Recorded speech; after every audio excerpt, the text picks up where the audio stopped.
Dad was my idol growing up. I hung around with him as much as I could.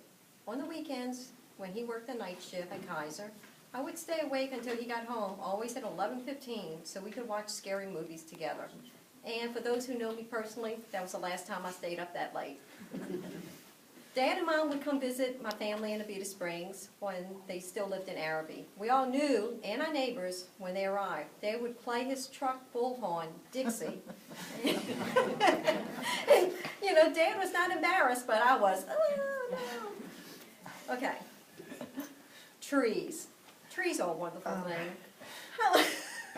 How David and I loved all our trees in Abita Springs, but when Dad, who should have been a logger in a different life, would always suggest that all my trees should be cut down. When they moved to Lacombe, his dream came true on his own land. The chainsaw never worked so hard. Most of the trees on their heavily wooded acreage were doomed. I loved to go in deep sea fishing with him. It was a treat waking up at 2 a.m. to drive to the Delta so we could go on the Mississippi. Dad would basically give up his whole fishing trip just to bait my line, remove my fishes, and give me lasting memories of fishes that are still with me today. Dad was a game show enthusiast. He loved Price is Right, Wheel of Fortune, and Jeopardy. He even enjoyed the Spanish versions, though maybe more for the scenery than the game show. When Derek was in elementary school, he attended the state geography competition at LSU. Mom and Dad took a road trip to Baton Rouge to meet us. Derek made it through the preliminary rounds until we got to the final round in an auditorium that was just tremendous at LSU with only a few kids remaining. I think there were only about 10 kids in the final round.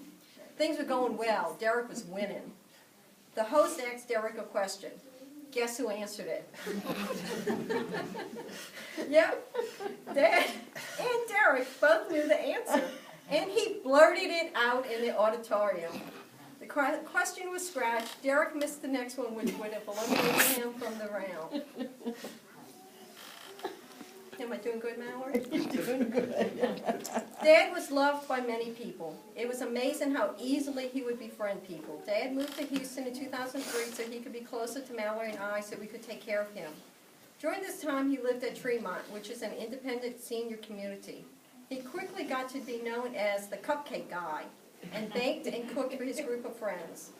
Tremont started remodeling the apartments by removing the stoves and ovens for safety reasons because of the older people leaving the gas on.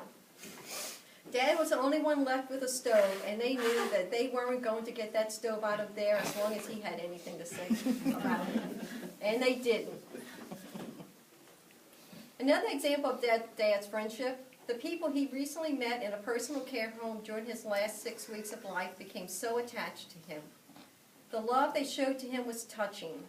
Mallory and I would like to thank and acknowledge Elizabeth, who was his caregiver. If it wasn't for her, Dad's final days would not have been surrounded by as many people who truly cared. Dad, message for you. You know I love you.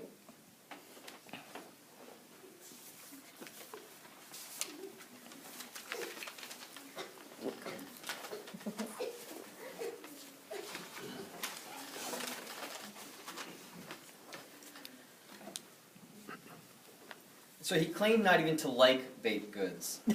Yet ever since his posting on a Navy ship in World War II, baking for other people is one of his greatest pleasures. His retirement complex desperately, like Mom said, wanted to strip the stoves out of its units and avoid a disaster in waiting.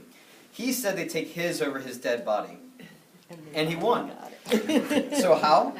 So never wavering and knowing every last person who worked in that building.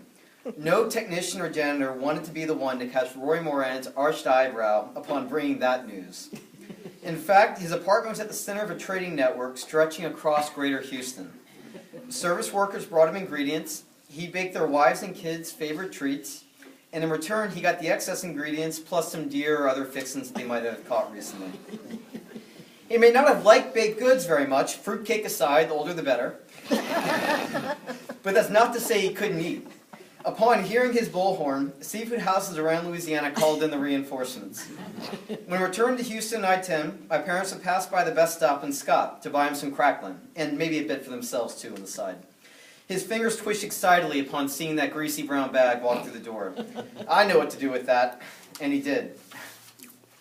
Superhuman strength. Of body, he measured his workouts in sets of 1,000. Of mind, as long as he could speak, he could, and would, unerringly tell you the precise exit number and intersection of every gas station or diner he'd ever stopped at. One of the last times I spoke to him, he mentioned in passing that his aunt and uncle used to live at 200 Brooklyn Bridge Road in some town called Laurel, Maryland, 22 miles from D.C. As a test, I mapped it out. He nailed it. The driving directions are between 21 and 23 miles, so I'll call that a win for him. And for the record, I did need to look that address up yesterday. I did not remember that.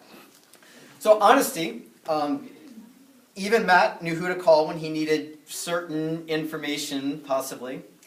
Simplicity, life's pleasures were a game of cards, sitting in the sun topless, and cracking pecans or, ideally, crawfish. If you need to pee, there's a perfectly good car tire somewhere close. It don't matter. He bought lottery tickets. I asked him what he would do if he won. He knew precisely, didn't hesitate. I'm going to keep 100 for myself and give the rest to your mama. To Mom? Hell, what am I going to do with all that? I trust her to figure out who gets what. She'll do the right thing. Live and let live. For years and years, he was always the same, doing his own thing plus or minus a rod in his leg. Sitting in his chair, watching Wheel of Fortune or somehow golf, reading Westerns or National Geographic or the National Enquirer. I can't complain.